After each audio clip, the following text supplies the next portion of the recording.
Today is ladies day. Sa akin nagtrabaho siya doon sa kabilang.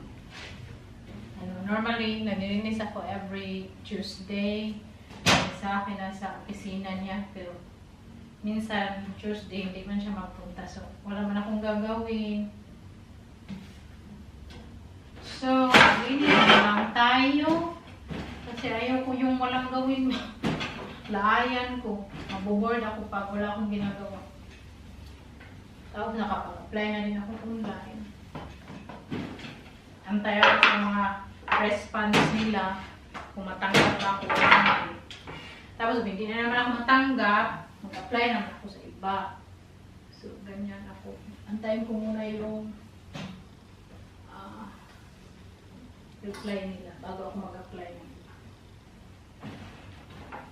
So, every once a week ko dinadas ko ito. Request ni Saki, Pinoy food.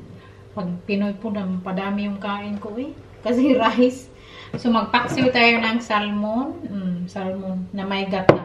Tapos, lalagyan natin ng sweet paprika. Ang sarap. Tapos, ito sili na hindi siya manghang. Lalagay natin to.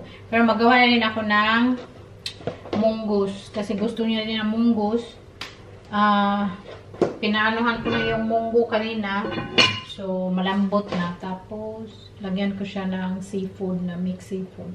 Shrimp, may squid, iba-iba. Tapos, lagay natin to sa paksiw yun. Ba't pa sa, magmunggo kami, magmunggo. Tapos, magampalaya pa, lalagyan ko na itlog. Nabili natin sa, yung safari store. Para siya Mediterranean store. Tapos may ganito ang palaya. Pero iba yung hugis ng palaya na. Tapos yung paborito ko, okra. Paborito rin sa akin anyway. Lahat kinakain naman ni sa akin, no? So yung okra lahat, ilalagay ko yan sa paksiw. Okra lang yung ilagay natin sa paksiw. So naghiwa muna ako ng garlic. At maglagay ako ng garlic sa ating paksiw at sa munggo. Tapos ginger na maglagay ako sa ating munggo at sa paksiw. So, huwain ko muna. Tapos magsayang ako ng rice. Ang kinakain namin na rice is brown rice, which is good. Ginger. Yung ginger, maliit yung hiwa ko kay kinakain namin yan. Kasi yung iba, diba yung ginger itatabi. Sa amin ni Saki, kakainin namin yan. Kasi healthy yan yung ginger. Pero hindi din madami. Ginger. Ganyan ako magluto. Iwain ko muna lahat ng ano-ano dyan. Para madali na ng diretso na pag magluto. Nasanay na siya sa Pinas ba na bitaw. Madami yung ulam. Diba sa Pinas may tayo isda, tapos may utan, ganyan. Nasanay na siya dito. Ayaw niya yung isang putahe lang, paiba-iba. Kaya madami laging niluluto ko kung nakikita nyo. Noon,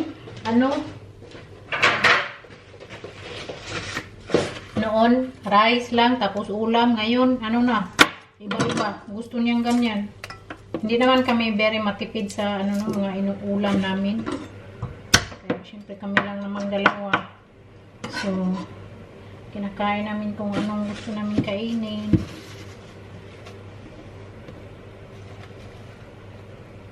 Tapos, ako naman ang babudget sa pagkain kung anong gusto kong bilhin. Kasi kung ako man naluluto, anyway. So, hiwain ko muna ito lahat.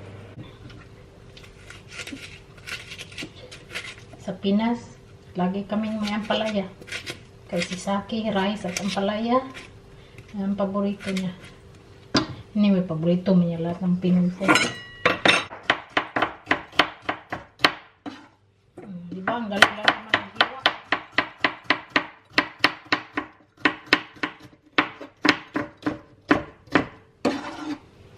Basta sharp yung kutsilyo mo. Lagyan ko yun siya ng asin. Very good, no? Housewife na housewife. Sa mga nagtatanong ba, bakit daw hindi kami manganak o magkaanak?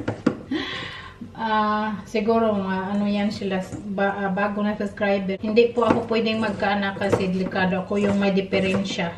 Kaya siguro sa tagal namin ni Saki, hindi kami nagkaanak.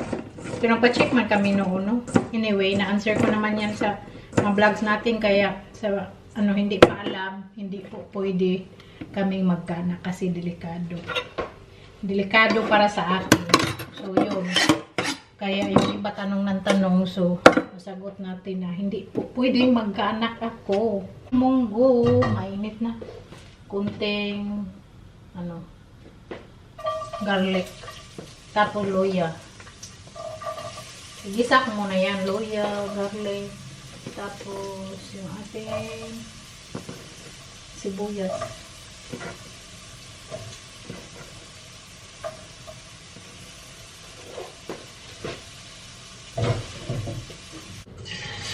Dito ko na din ito sa pan natin. Golden brown ko siya. Yung salmon, yung mantika. Sinutoy ko yung mga ano-ano dyan. Garlic, onion, ginger. Tapos lagay ko yung salmon sa ibabaw. Lagay ko muna yung veggies. Ang ulam namin, yung munggo na may spinach at seafood. Kalami. Tapos yung paksiw na salmon na may okra, kalami. Tapos rice, brown rice at ampalaya. Ay! My darling is drooling. Can I attack? Yeah, my darling drooling, no? Yeah. Enjoy our Filipino food. Yummy. Tapos na din ako naghugas. Naglinis na lang ako dito sa aming gas rinse. Kaya araw-araw ko yan siyang pag nagluluto din ako, hindi araw-araw pag nagluluto ako, nilinis ko agad. Okay, para hindi mag-sticky.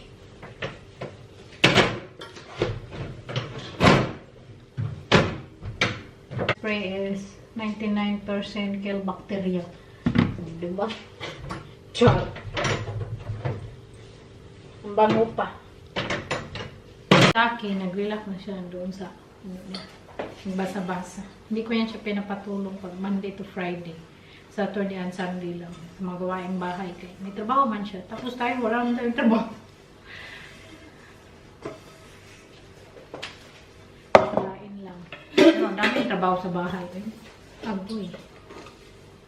Tayo ng cinnamon roll. Gamitin ko is croissant dough. Tapos mayroon ako dito half na maliit na cream cheese. Para siyang may cream cheese. Kunti. Kaya ayaw kong itapon, masira niya. So, gawa na lang natin ng paraan para hindi matapon. Tapos, may ako dito yung pang butter, pang sa bread. Yun, nilagay natin kay creamy na. Tapos, hindi pa very patty.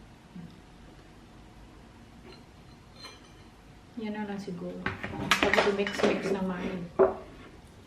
Mix ng maayos.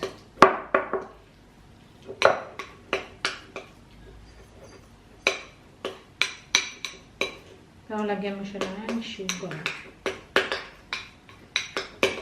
Parang siyang buttercream. Lagyan siya ng powder sugar.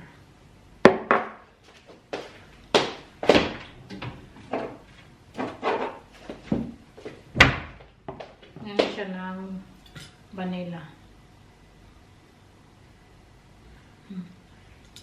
Diba? Imbento. Para hindi masira yung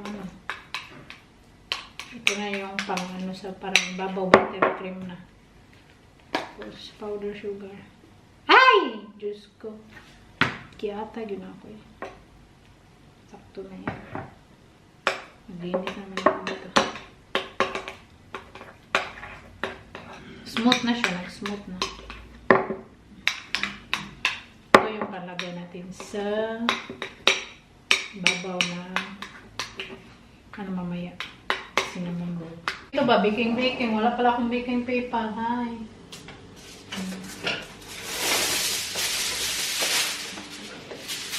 Wala pala akong baking paper. Next.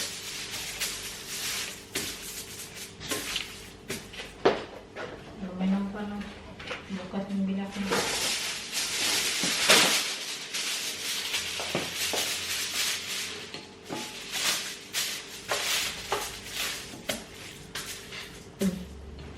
Ito na yung croissant.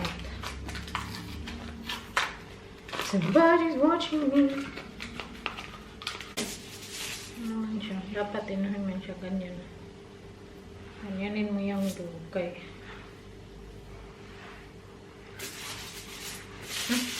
Isa na lang yung gamitin ko. Ganyan na yun. Isa na lang kaya. Ano? Mag-ano siya, walang ano. Malinis naman yung ano ko, no, countertop. Then, kaya lang, ganyan ko na. So, para hindi na ako linis ng bonggang-bongga. Agoy, mataas siya. Tapos yung ganyanin ko ng palawa. Dikit siya eh. Galang ko.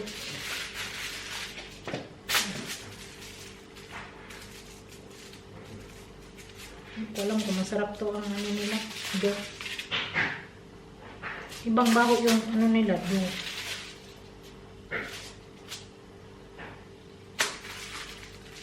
Parang ano siya. Parang hindi masarap. I-try na lang natin kaya sayang may tapon. Anyway, maglagay tayo ng butter. Goy! Yan na eh. Kano.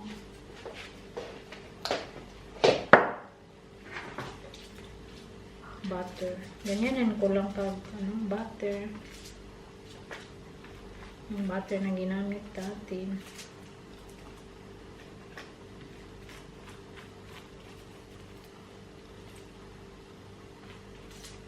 Alam ko masarap to. Feel ko hindi siya masarap na dough. Depende kasi yan sa dough.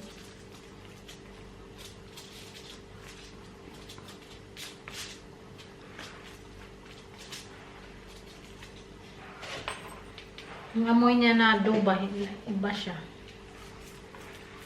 Lagyan ko siya ang butter. Cinnamon.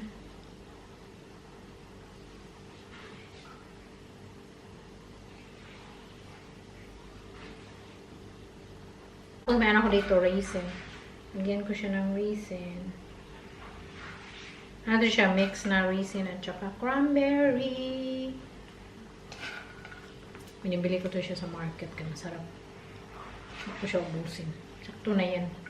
Tapos sugar, syempre.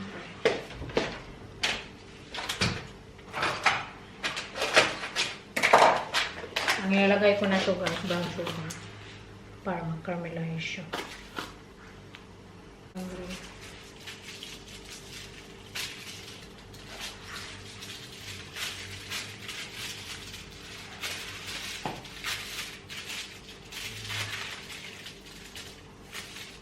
Roll mo natin dyan. Ba? Taglagay dyan.